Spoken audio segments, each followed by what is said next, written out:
Good afternoon and welcome to Sportsource. I'm your host, Dylan Clearfield. We have a packed show for you today with stories from across the Athens sports landscape. Beginning at the high school level, the Jefferson Dragons cheer program has turned heads all year. Sportsource reporter Mackenzie Rodriguez caught up with three of their coaches to break down the team's preparation, leadership, and resilience as they competed for a final time this year. Dylan, Jefferson High's varsity cheerleaders were aiming for their second state title this past weekend, but placed third in the 3A state championship. Last week, I spoke with coaches Addison Smith, Ginger Kelly, and Cassidy Turner to learn how they were preparing for the competition. Okay, coaches, what are the biggest things you've been doing to prepare this team for state championships this season? So what we've done so far is just really go over exactly what is in our routine and break down each element. Some of the main things are stunting and tumbling. If you're familiar with cheerleading, you know repetition is key when it comes to stunts. And then tumbling, we faced a couple injuries here lately, so we've just had to be really persistent with all of our tumbling and stunting. And we try to really make them count all the time. Try to say their counts, like to say dip counts, and we like to do burpees and bridge crawls and bear crawls if they're not doing that.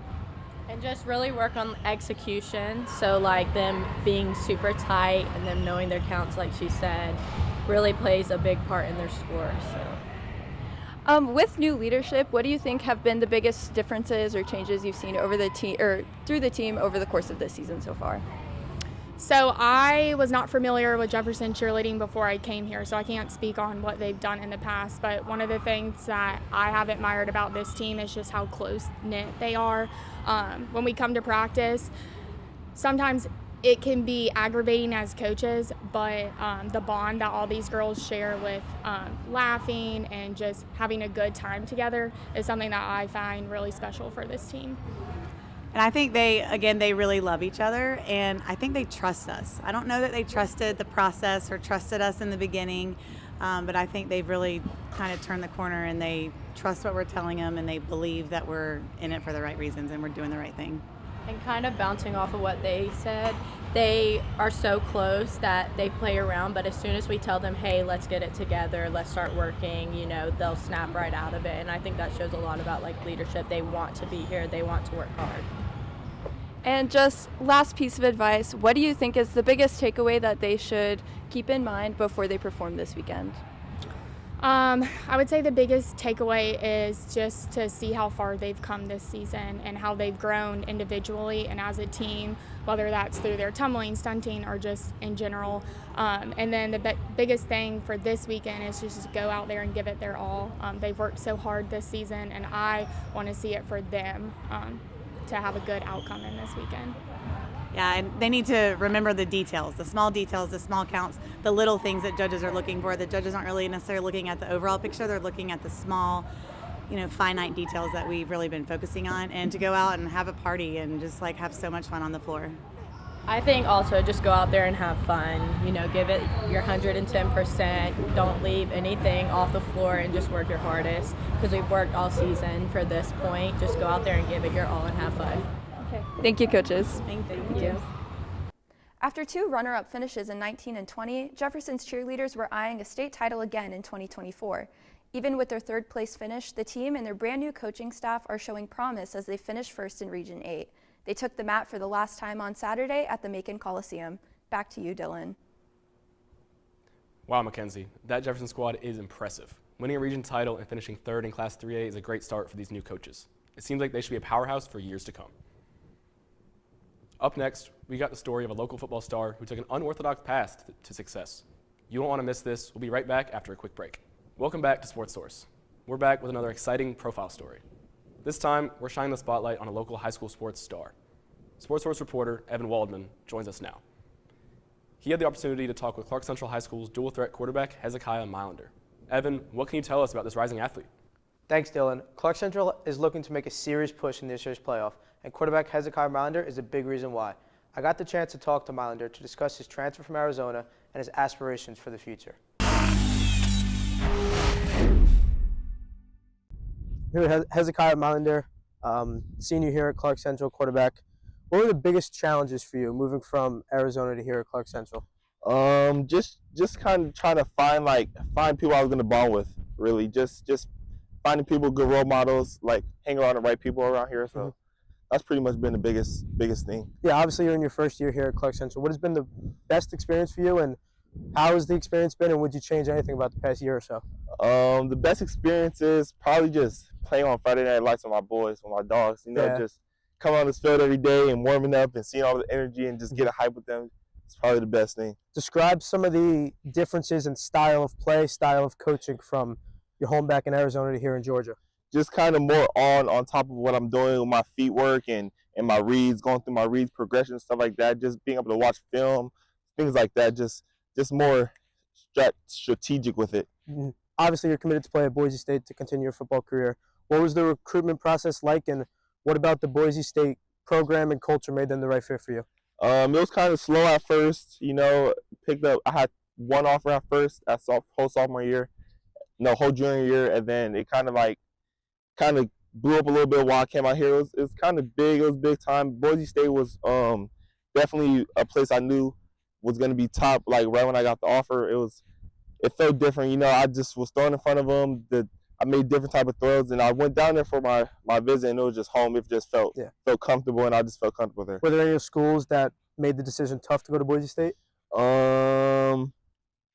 Georgia State was in there a little bit, but it was pretty much Boise State the whole time. Perfect. A little off-topic question, fun question to end it. Do you have any superstitions or pregame rituals before you step on the field? Pretty much. A lot of people like listen to like a lot of hype music, but I'm more like a raw way type of guy. I like to calm down, hang out, and vibe a little bit, sing a little bit, and then come on the field and ball. Perfect. Thank you. Yes, Appreciate it. Hezekiah is an incredibly talented player, but what truly impressed me the most was learning more about him off the football field. He's a remarkable young man who has a very bright future ahead of him. I have no doubt that we will be hearing Hezekiah Milander's name for many years to come. Back to you, Dylan. Milander is undoubtedly one of the best quarterbacks in Georgia, and he'll be continuing his athletic career at Boise State University. Can he be the best Bronco since Kellen Moore? We'll be watching closely. Now, let's turn our attention to the upcoming Georgia versus Georgia Tech game. This rivalry is as intense as they come, with both teams eager to claim bragging rights. Can the Yellow Jackets pull off an upset against the Bulldogs? We'll break it all down for you after this break. Welcome back to Sportsource. The Georgia Bulldogs host the Georgia Tech Yellow Jackets in a rivalry dubbed Clean Old-Fashioned Hate. This game has the potential to be the most exciting matchup between these two programs since Coach Smart's first year in Athens. Let's hear from Sportsource analysts Allie Krause and Cortland Tolman with more on this intriguing game. Allie, we'll start with you. What can we expect? Well, this rivalry is steeped in history, dating all the way back to 1893. It's one of the oldest and fiercest in the nation. Georgia Tech may be the underdog, but they've pulled off upsets before. Remember 2016? The Jackets snatched victories from the jaw of defeat with a last-minute score. That's right, Allie. These programs do not like each other. The Yellow Jackets have not beaten the Bulldogs since that game in 2016, but they do have a tendency to play well in Athens. All 4 of their wins over Georgia since 2000 have been between the hedges. Now, Cortland, with all the questions surrounding Georgia's college football playoff chances, what do the Bulldogs need to do to focus on avoiding losing this trap game and remain ranked inside the top 12? Stability, no doubt. Carson Beck needs to connect with his receivers. The offensive line has to protect him better, and the defense needs to bring the heat from the first whistle. Tech's offense can be explosive, especially on the ground. Absolutely. There's lots of things for Georgia to hone in on ahead of this tilt. Allie, Georgia Tech's offense finished first in the ACC in rushing last season. So far in 2024, they're once again elite, ranking 3rd in the conference. How much of a factor could this dynamic run game be in their effort to pull off this upset? They'll look to establish the run with Jamal Haynes. He's a game breaker.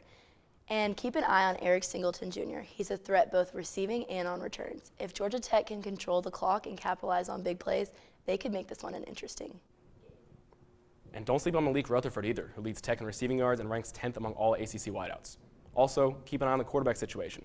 Haynes King has been battling injuries, which means we could see Aaron Philo, the former Prince Avenue product, take the field in his hometown. Cortland, there's certainly some familiarity between these two teams. In addition to Georgia Tech play caller Buster Faulkner coaching at Georgia from 2020 through 2022, there's another familiar face now playing for the Jackets. Tell us about how redshirt senior tight end Rylan Grady could provide an edge for Tech in this matchup. Absolutely. From Bulldog to Yellow Jacket, Rylan Grady unique role in the Georgia Tech rivalry is the story here. Grady knows Georgia's playbook inside and out. He could give the Jackets a real edge, especially in the red zone. But knowing Kirby Smart, Georgia will have some adjustments ready. All right, let's get your predictions. Allie, who you got? While Georgia's defense is just too strong, they'll limit Tech's big plays and force them into field goals. I have the Bulldogs winning it 31-10. And Cortland, what about you?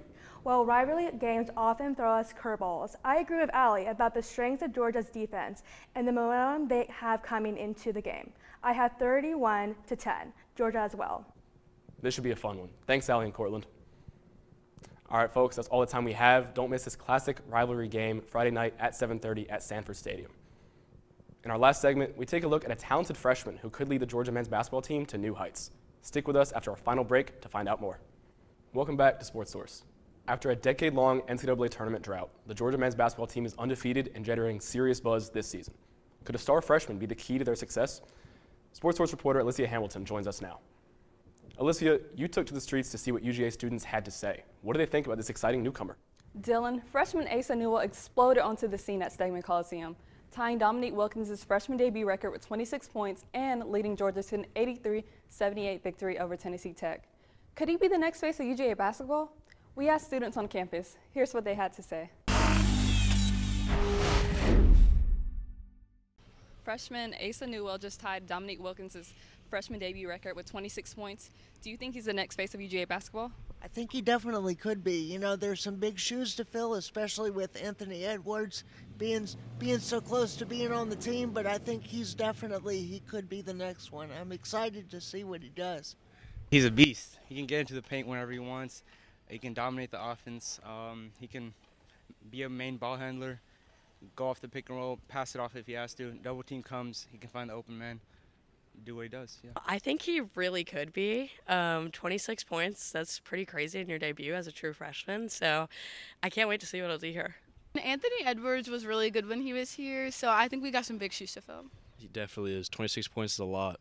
I mean, I think undeniably, yeah, the evidence is there, and I expect great things from him.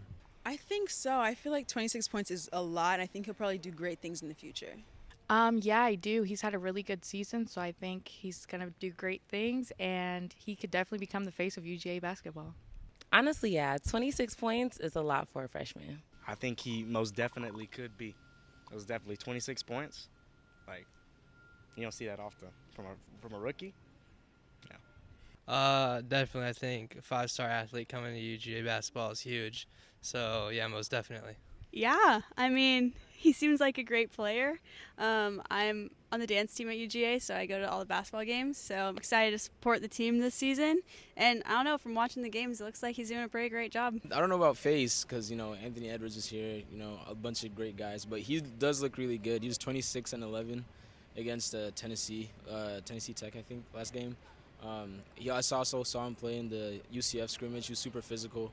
He's a dog, so I'm super glad that we picked him up. Asa's debut has sparked excitement across campus. Whether he'll become the next big name at UGA is yet to be seen, but for now, he's definitely a player to watch. Back to you, Dylan. Absolutely. Newell is a special talent. The sky's the limit for the do-it-all wing, and the NBA will absolutely be calling his name. But for now, he's right here in Athens helping the Bulldogs win games. That wraps up our show today. Thank you for tuning in to Sportsource. A big thank you to our team of dedicated reporters and analysts. I've been your host, Dylan Clearfield. Have a great weekend.